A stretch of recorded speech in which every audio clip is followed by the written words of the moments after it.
Imagine your phone has been stuck on battery saver mode for the last 10 years. It still works, it still turns on every morning, but it never comes close to what it's actually capable of. Now replace your phone with your money. That's exactly what millions of people are doing. Every payday, they move another $100 into savings, another $200 the next month. They feel responsible, disciplined, financially secure.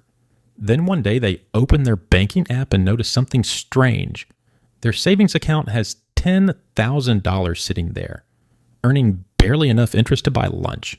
Meanwhile, they keep hearing people talk about investing, index funds, compound growth, long-term wealth. Eventually, one question sneaks into their mind. Am I doing this wrong? Not because saving is bad. Saving is one of the smartest financial habits you can build. But if that's where your financial journey ends, your money has been stuck in battery saver mode. Today, we're talking about how to move from saving to investing without gambling your future or feeling overwhelmed, because wealth isn't built by one brilliant decision. It's built by making one smart decision over and over again. Most people think saving and investing are opposites. They're not. They're teammates. One protects your future, the other builds it. The mistake isn't saving. It's asking your savings account to do a job it was never designed to do. Imagine hiring a security guard to run your business. Great at protecting the building. Terrible at increasing profits. That's your savings account. Its job is protection, not growth. And once you understand that, something becomes impossible to ignore. Imagine parking your car in the garage. For a day, normal. For a week, still fine. For 20 years, now you don't own transportation. You own expensive furniture. That's what happens when long-term money never leaves savings. Your balance grows. But inflation keeps moving. Groceries cost more. Homes cost more. Healthcare costs more. Meanwhile, your money is walking, while the cost of life is jogging. Standing still has a price. The bill simply arrives later. Let's put numbers on it. Suppose you save $10,000. At 1% interest, it grows to roughly $12,200 after 20 years. Now imagine that same money growing at an average annual return closer to 10%. Now you're looking at around $67,000. Same starting money, same 20 years, completely different ending. The biggest wealth gap usually isn't between people who save and people who spend. It's between people who save and people who eventually invest. Time does incredible things, but only if your money has somewhere to grow. Unfortunately, this is where fear takes over. Most people don't fear investing. They fear watching their account balance go down. A savings account feels peaceful.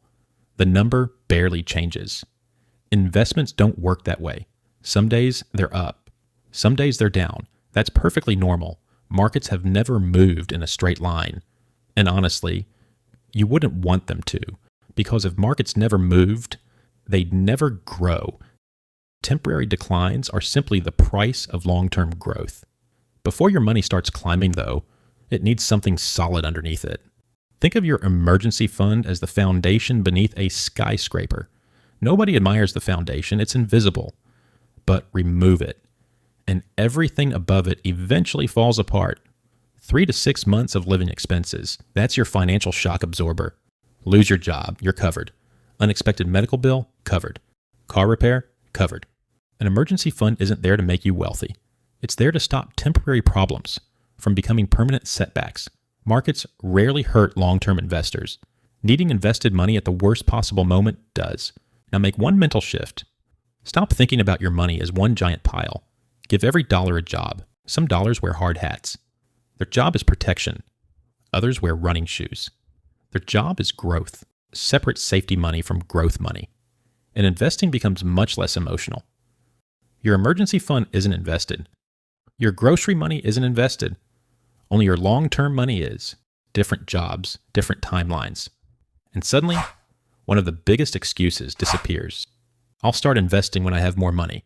Sounds responsible, usually isn't. Many people can begin with $50 or $100. Not because that amount will make you rich overnight, because consistency beats intensity. Imagine filling a swimming pool. One bucket doesn't look impressive. 1,000 buckets, different story. Your first investment isn't about building wealth, it's about building identity. Once investing becomes a habit, growing the amount gets much easier. This is where many beginners overcomplicate everything. They chase the perfect stock, the perfect timing, the perfect prediction. Meanwhile, many successful investors keep doing something wonderfully boring. They buy broad index funds again and again and again. Instead of betting everything on one company, they own tiny pieces of hundreds, like building a championship team instead of relying on one superstar. Simple doesn't mean ineffective, often. Simple survives the longest. Eventually, every strategy faces the same test. The market falls. Not maybe. It will. Headlines become dramatic. Experts suddenly appear everywhere. Market declines aren't a flaw. They're part of the process. Historically, markets have gone through corrections, recoveries, and new highs over and over again. The investors who stay invested have generally been rewarded over the long run. Think about your favorite store. If everything suddenly went on sale, you'd probably smile. Yet when investments become cheaper, many people run away. Perspective changes everything. Imagine investing $300 every month. For 25 years, assume an average annual return of around 8%.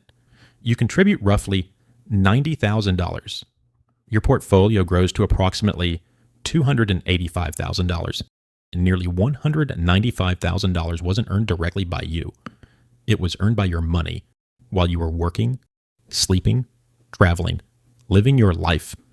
That's the quiet power of compound growth. It asks for only two things: time and patience. The goal isn't becoming the smartest investor, it's becoming the investor who stays invested.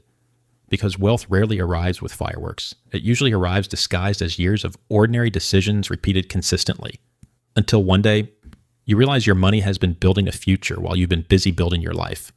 Remember this one line: money is either working for your future or waiting for your permission. The choice is yours. So here's my question for you. If someone looked at your bank account today, would they say your money is resting or working? Drop your answer in the comments. I read more of them than you probably think. And if today's video changed the way you think about the jump from saving to investing, consider subscribing, because every week here, we take complicated money topics and make them simple enough that your future self will actually thank you for paying attention. I'll see you in the next one.